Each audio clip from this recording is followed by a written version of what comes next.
competition for our next little chat. We're actually facing the fire safety stage here at London Build at Olympia, and there is a panel discussion going on, something to do with fire safety apparently. So beyond that, I'm here with Alec Purdy. Hello, Alec. Nice to meet you. How are you? Excellent. So Alec is with the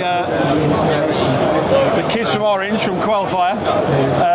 If you remember the phone advert, the future's bright, the future's orange. It certainly is at Quelfire. And Quelfire are here exhibiting at London Build, one of the ASFP members. And next week, after this show, is probably from the passive fire point of view, the event of the year, which is the ASFP Awards.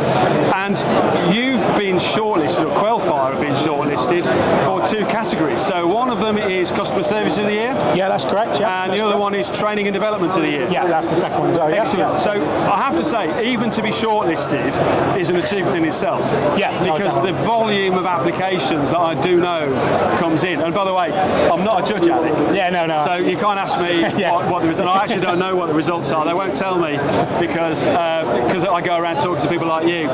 They're petrified that I'm going to accidentally spill the beans. So they don't tell me, and I don't also judge either.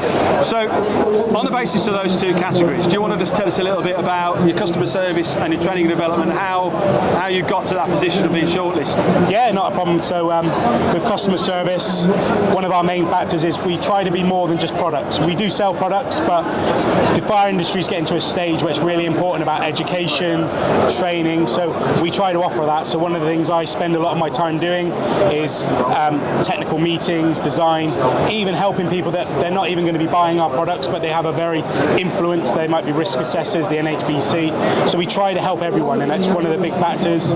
We support our customer service team downstairs. We'll help out when delivery issues, everything. We just try to go above and beyond as much as possible, really. So, yeah, we're quite proud to be shortlisted for it on that one. And then with training and development, obviously the ASFP are very keen on it. So I only joined the industry in February 2020, knew nothing at all. So I went along, did my level 3 course with Phil, learned tons, and I've just thrown myself in the deep end. In fact, this year alone, I've done over 100 hours of extra learning on top of working full time. I got my level 3 exam result, passed, and I got inducted into the IFE as a technician grade. So yeah, training's a big thing for us, and we've got other members who've done the level 3 and level 2 as well. So your academic pathway has been quite steep, really, hasn't it? The trajectory of your learning and growth. Thrown in the deep end. I mean, with the pandemic, I didn't want to sit idle. I used that time, so I was one of the last courses that we could do face-to-face, and then obviously we had to have that pause. Yeah. But yeah, I spend the time, I do a lot of CPDs, I watch all of the ASFP webinars, I'll try to listen to as much of the events as I can here as well. But even on areas we don't focus on, we're primarily service penetrations, but when people come to me, the thing I like to say is, if you don't know the answer, try to find the people that do. So if I have to say, I don't know the answer, but I know that another manufacturer does, because they might do cavity barriers, which we don't, or that, I try to help people. And again, going back to the customer service, I think that's what people appreciate, is the helpfulness. So. Yeah, and I think because customer service it isn't just about supplying a product or a service these days. It is about the whole remit of being seen as that customer's part of it, that customer support network. Yeah. And therefore, customer service is more than just how many do you want?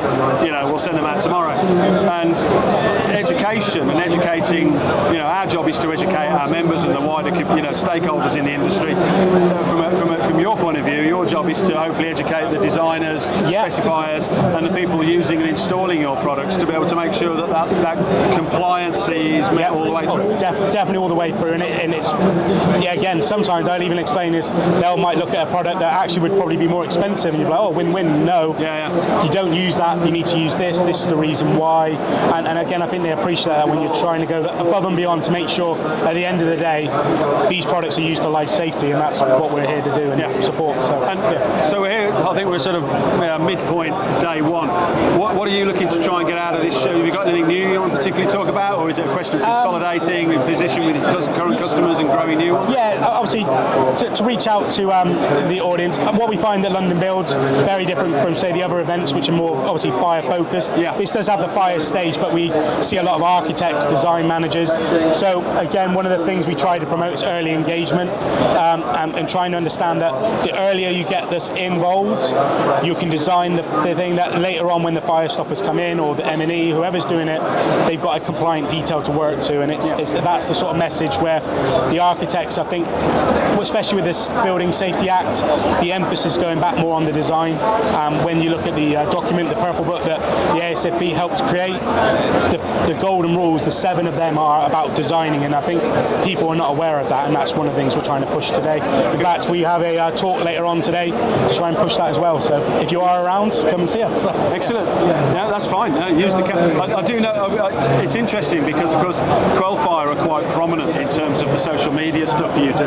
Yeah. And of course, ASFP, somebody, we sort of developed our position as ASFP TV a few years ago and looked to develop that. And it's great to see other members start to adopt that sort of level of engagement where you're really sort of going outside of the sort of usual threshold of how you reach out to people. So well done with that. Thank you. It's always good to have a bit of competition. It keeps Max and I on our toes on, hopefully being the sort of pinnacle of that sort of level of social media engagement and reach, makes us think, well, actually, what do we do next to try and give our members some ideas about how they can develop themselves. So thanks for keeping us on our toes, and well done on the social media stuff as well.